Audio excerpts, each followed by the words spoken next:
Ram Ram YouTube family, कैसे हैं आप सभी। आई होप आप सभी अच्छे होंगे। तो आओ नए ब्लॉग के साथ फिर आज से शुरुआत करते हैं।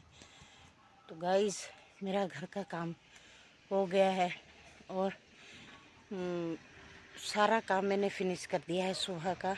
और आज मैं एक चीज़ लेके आई जिसकी रेसिपी मैं आपके साथ शेयर करूँगी। तो आओ मैं दिखाती हूँ मैं क्या लेके आई। और साथ में आंवला की चटनी और अचार। तो गाइस, ये देखो, मैंने अभी ये साफ जो ये निकाल रही हूँ मैं कैंडी के लिए। और ये साथ में मैंने चीनी जो ये भिगोने डाल दी है, इसको मैं पानी में रहने दूंगी 1-2 घंटे के लिए। और आंवले जो है मैं इनको हाफ बॉईल करूँगी। हाफ बॉईल करने के बाद इसकी जो बीच में गुठली है उसको निकाल दूंगी। और फिर इसमें मैं 2-3 दिन के लिए इसको इसमें भिगोने डाल दूंगी। तो गाइस, अगर किसी को रेसिपी का पता न चला हो तो मैं रेसिपी भी शेयर कर रही हूँ। और मेरे को कमेंट करके बताना कि जिसने फिर बनाई होगी तो बताना कैसी बनी। और खाने में बहुत ही स्वादिष्ट होती है। ये शुगर वालों के लिए, बीपी वालों के लिए और जिसका कोलेस्ट्रॉल बढ़ा हुआ हो उसके लिए बहुत ही लाभदायक होती है आंवला कैंडी और साथ में आंवला अचार।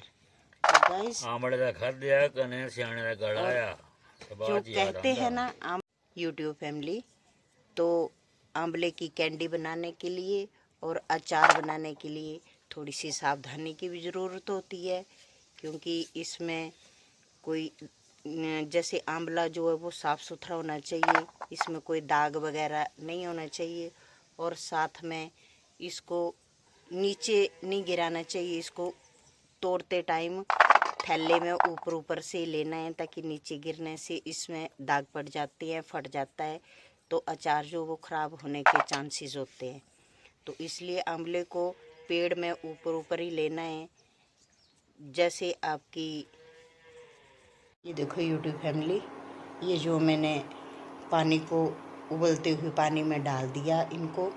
अब इनको मैं 2-3 मिनट के लिए इसमें रखूँगी।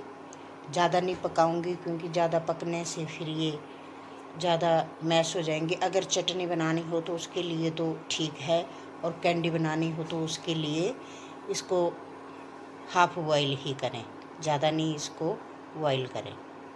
तो यूट्यूब फैमिली, मैंने आंवलों को ये देखो बॉईल कर लिया, ये और ये अब ये ज़्यादा नहीं बॉईल करें। ये देखो, ये ऐसे पे निकल रही है। अब इसको ये जो गुठली है, ये देखो, ये गुठली जो है इसको निकाल देंगे ये, और इसको रखेंगे अब हम। तो आओ मैं ये कर लेती हूँ, फिर बताऊँगी मैं आपको कि कैसे डालना है। तो यूट्यूब फैमिली, मैंने कोई नहीं तो बोले कि कलयुग आ रहा है, इस कलयुग में बोले घोर पाप होगा। बोले सुखदेव जी महाराज जी ने सुखदेव सोनकादि ऋषियों को क्या कहा, बोलिया कि भगवत कथा ना रुचेगी जिन्हें नहीं, शास्त्र की बात पे ध्यान धरेंगे, पढ़ के अंग्रेजी कहेंगे, साहब होटल में मदपान करेंगे, करे खंडन तीर्थ मंदिर का नहीं पुण्य, कथा रुदान करेंगे, कभी चंचल स्त्रिया पराई चाहे घर की धरनी करना मान करेंगे, अबला तन देखी जुबान सभी निज माता पिता को नहीं चाहेंगे, बिगड़े फिरेंगे बिन पंथ के वो बिन घाट के चंचल रहेंगे। ऐसे बोले कलयुग में आगे संतान होगी। उसका बोला क्या उपाय करना है। सूर्यकादि ऋषि कहते हैं सुखदेव जी महाराज जी को, तो बोला कि हे भगवान, आगे जो कलयुग में संतान होगी उसके कैसे संस्कार होंगे, कैसे उनकी बुद्धि विवेक को बोले ठीक ढंग से रास्ते में लाया जाए। तो सुखदेव जी महाराज जी ने कहा कि बोलिया कोई मंदिर नहीं जाना, कोई भागवत लगा थी तुम टेस्ट नहीं रखना लोग का बिल्ली जो रखना जो डी अगर तुम्हें पार्टी तो मैं बोला जगह रेडी था उनको लगता है भागवत कर गया फोन ना कर बड़ कोई थकी अंदर ठीक है कथा और भगवत, ये भगवान में जो बनाना है, आदमी के पाप कटते हैं और दीर्घायु को प्राप्त होता है। आदमी ख्याल लगा करके निकलना चाहिए। जो स्थान होते हैं ना मंडलों के, बस जरूर जाना होता है। और बोले होटल में मद्यपान करेंगे, थोड़ी देर अंग्रेजी बोलनी, कहीं कोई राम नाम भगवान का नाम नहीं बोलना, गुड मॉर्निंग राधे श्याम कोई नहीं बोलना।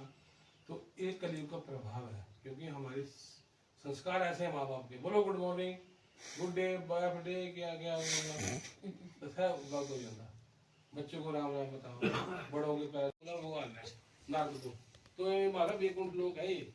इसलिए बच्चों का विवेक बुद्धि जो अच्छा होना चाहिए, माता पिता का मान सम्मान करना चाहिए और अपनी संध्या वंदना करना चाहिए। सूर्य उदय से पहले उठना है, अपने घर का काम काज करना है, पूजा पाठ करनी है। फिर कोई काम नहीं होता तो अपना जो भी आपकी दिनचर्या उसको करो। तो संध्या वंदना जो है ऋषियों ने कहा है कि जिन करनी है, ब्राह्मण लगा होगा वार होगी तो शूद्र के लाग हो जाएगा। शूद्र को मतलब क्या होता है, बिल्कुल नीच आदमी। तो इस शास्त्र की बातें हम सियाने करते थे, अणशुद्ध पानी अनदे थे, हर चीज गला मंदे थे, चूल्हे से आग पाते थे, ओत दिंदे थे।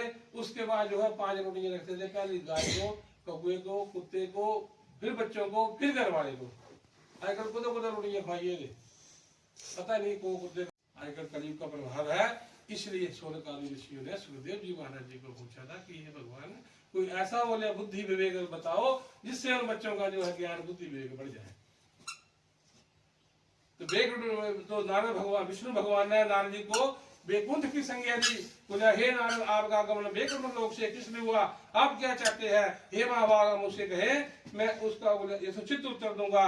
तब नारद जी बोले कि हे भगवान, बोले मैं मृत्यु लोक से इस समय आ रहा हूँ, वहां जितने भी मनुष्य हैं सब अनेक प्रकार के क्लेशों से युक्त हैं, नाना प्रकार की योनियों में जन्म लेकर के अपने पाप कर्मों को पाप कर्मों में लीन है। बोले इसलिए बोले हे भारी भगवान, कोई ऐसा उपाय बताएं जिससे उन प्राणियों का दुख छूट जाए। यदि आप मुझ पर बोले कृपा रखते हैं तो कहिए, मैं सुनना चाहता हूँ। दीन दयाल बिरहो संभारी, हरऊ नाथ मम संकट भारी। तो हे भगवान, तो भगवान ने नारद से कहा कि नारद, तुमने भली भांति बात पूछी है, इससे अगर संसार का कल्याण होगा, प्राणी पापों से मुक्त होकर के परम पद को प्राप्त होंगे। हे नारद बोले सदैव को परोपकार में ही लगाना चाहिए, क्योंकि बोले ये शरीर मिल गया, एक दिन जो है वो चला जाएगा। चाहे राजा हो या राजा हो या रंग बकारी, काल पकड़ ले जाएगा, फिर ना चलेगा कोई बहाना, ढूंढ ले ठिकाना बंदे, ढूंढ ले ठिकाना। तो ठिकाना कहाँ है, भगवान के चरण, क्योंकि एक दिन हमने शरीर को त्याग देना। जिसने जन्म लिया है वो जाएगा जाएगा, चाहे कोई आगे जाए कोई पीछे जाए। बोले तो बोले ये जो देह है, शरीर है, बोले कोई दान पुण्य कर्मों में लाना, कहीं भागवत हो रहा है, कहीं कथा हो रही है, कहीं किसी गरीब लड़की की कन्या की शादी हो रही है, वहां पर योगदान करना है, कहीं रास्ता बन रहा है, कोई जग हो रहा है, तो वहां पर 10% अपना योगदान करना अपनी कमाई। अगर आप 10 रुपये 100 रुपये कमाते हैं तो उसमें 10 रुपये का योगदान करना है। मैं ये नहीं बोल रहा हूँ ज्यादा बोले कर दिया, 10% का जो आपका योगदान होता है वो करना है, क्योंकि बोले इस देह को परोपकार में ही लगाना है। क्योंकि प्रकृति देखो क्या बोलती है, स्वेन खादते फलानि वृक्षा, पीप्ति नाभ्यम स्वे नद्या, धराधरो मर्षो नवेतो, परोपकारम सदा भूताया। बोले कि जो फलदार वृक्ष होता है झुक झुक जाता है, खुद नहीं खाता है, लोग ही खाते हैं फलों को। वृक्ष में खा लगते हैं, खाते कौन है, लोग खाते हैं। बोले नाभ्यम स्वे नद्या, नदी में कल कल पानी बहता है, बोले पूरी धरती माँ को निकल जाती है और खुद बोले खुद पानी नहीं पीती। धराधरो वर्षति महीना में तो आकाश से बोले पानी के बादल गिरते हैं, पूरी धरती माँ को शीत करके चले।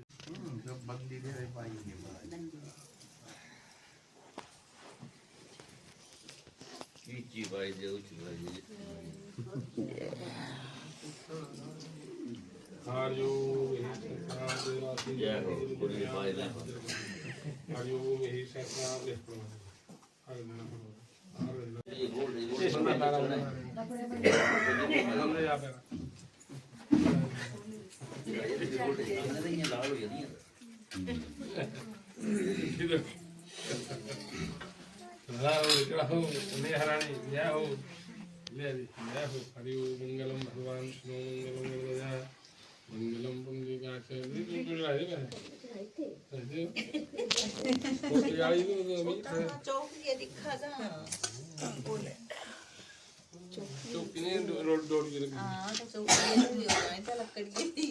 दे पंडित जी हरि ओम मंत्रणाम सुख संतोम दास चुनाम विघ्नाशो विचारमुक्ते हरि ओम मंगलम भगवान मंगलाये तनो हरि ओम स्वस्ति नाम इंद्रो विद्यसर्वाः ओम स्वस्ति नाम इंद्रो विद्यसर्वाः स्वस्ति नाम पुंसा विश्वाजा हरि ओम मंगलम सारे बंदे रे बारा बच्चा हरि ओम मंगलम भगवान विष्णु नई दुल्हन